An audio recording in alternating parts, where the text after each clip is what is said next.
টাটকিনা মাছ ভুনা করেছি টমেটো দিয়ে। আজকে টাটকিনা মাছ রান্না করব। এখানে বড় সাইজে টাটকিনা মাছ নিয়েছি। মাছটা আমি ছোট ছোট করে কেটে নিলাম আর নিয়েছি টমেটো কেটে। এবারে মাছটা আমি ভেজে নিব। কড়াইয়ে তেল দিয়ে দিচ্ছি, হলুদ লবণ মাখিয়ে মাছটা আমি ভালো করে ভেজে নিচ্ছি।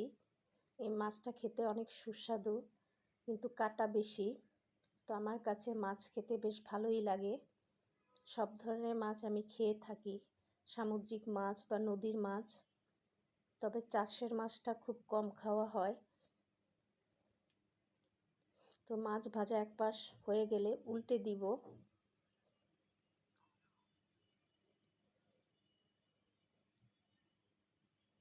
মাছ ভাজা হয়ে গিয়েছে, এবারে আমি নামিয়ে নিচ্ছি। একবারে সবগুলো দেয়া সম্ভব হয়নি, সেজন্য আমি অল্পটা দিয়েছি, বাকিটা রেখে দিয়েছি। এবারে বাকি মাছগুলো আমি দিয়ে দিচ্ছি, দিয়ে ভেজে নিচ্ছি। তো মাছ ভাজা হয়ে গিয়েছে। মাছ ভাজা তেলের মধ্যেই আমি দিয়ে দিলাম একটা তেজপাতা, এক চিমটি জিরে। এবার দিয়ে দিচ্ছি পেঁয়াজ বাটা, রসুন বাটা, আদা বাটা, লাল মরিচ বাটা। এবার নেড়ে দিচ্ছি। এবার দিয়ে দিব হলুদের গুঁড়ো, জিরের গুঁড়ো। এবার কষিয়ে নেব ভালো করে মশলাটা ভালো মতো কষানো না হলে কাঁচা মশলার গন্ধ থেকে যায়, যা খাওয়ার সময় ভালো লাগে না। এবার একটু পানি দিয়ে মশলাটা আমি কষিয়ে নিচ্ছি। মশলাটা ভালো মতো কষিয়ে নিব আবারও। তো কষানো হয়ে গিয়েছে। এবার টমেটো দিয়ে দিচ্ছি, কেটে রাখা টমেটো দিয়ে আবার ভালো করে মশলাটা কষাবো, কারণ টমেটোর কাঁচা গন্ধটা ভালো লাগবে না। যতক্ষণ না ভালো মতো কষানো হবে ততক্ষণ পর্যন্ত গন্ধটা যাবে না। দিয়ে দিলাম স্বাদ মতো লবণ। এবারে ঢেকে দিব। কিছুক্ষণ পরে ঢাকনা খুলে আবারও নেড়ে দিব, যাতে নিচে লেগে না যায়। আবারও নেড়ে দিচ্ছি।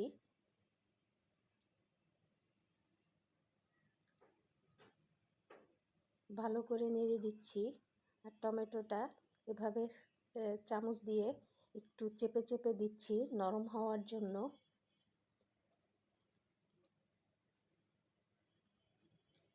এবারে দিয়ে দিব আমি পানি।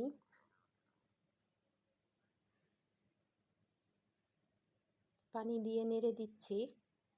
পানিটা ফুটে ওঠা পর্যন্ত অপেক্ষা করছি। পানিটা ফুটে উঠেছে। এবারে আমি ভেজে রাখা মাছগুলো আমি এর মধ্যে দিয়ে দিব একে একে।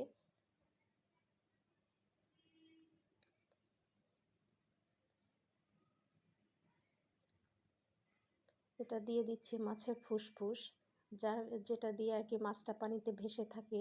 এটা খেতে অনেক সুস্বাদু, অনেকেই পছন্দ করেন খেতে। এবার ঢাকনা খুলে একটু নেড়ে দিচ্ছি, আবারও ঢেকে দিব। পানিটা কমে আসা পর্যন্ত অপেক্ষা করব। ঢাকনা খুলে নেড়ে দিচ্ছি। তো পানিটা কমে এসেছে। এবারে ধনিয়া পাতা কুচি দিয়ে আমি নামিয়ে নিব। রান্না হয়ে গিয়েছে। তো রান্না করলাম টাটকিনা মাছ টমেটো দিয়ে ভুনা। আপনাদের কাছে কেমন লেগেছে রেসিপিটি অবশ্যই জানাবেন। ধন্যবাদ সবাইকে, ভালো থাকবেন। দেখা হবে আগামী ভিডিওতে।